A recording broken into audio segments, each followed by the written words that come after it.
На этом курсе я занимаюсь созданием робота. В программе Tinkercad моделируем части робота, всякие шестеренки и корпус.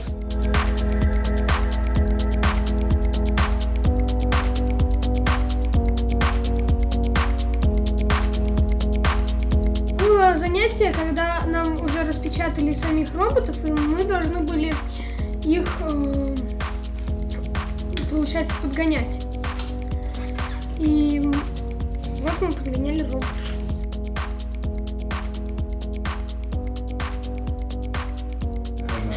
Мне кажется, самое интересное на этом курсе для меня это пилить шестеренки.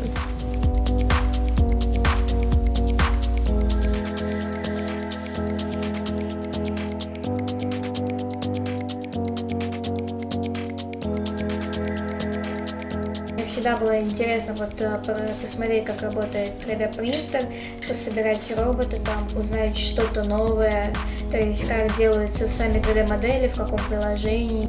Я выбрала этот курс, потому что мне показалось, что в дальнейшем жизни мне это как-то поможет, и тут будет весело и интересно. В конце курса еще будет соревнование, которое покажет, у кого робот ходит быстрее, у кого он ходит прямее.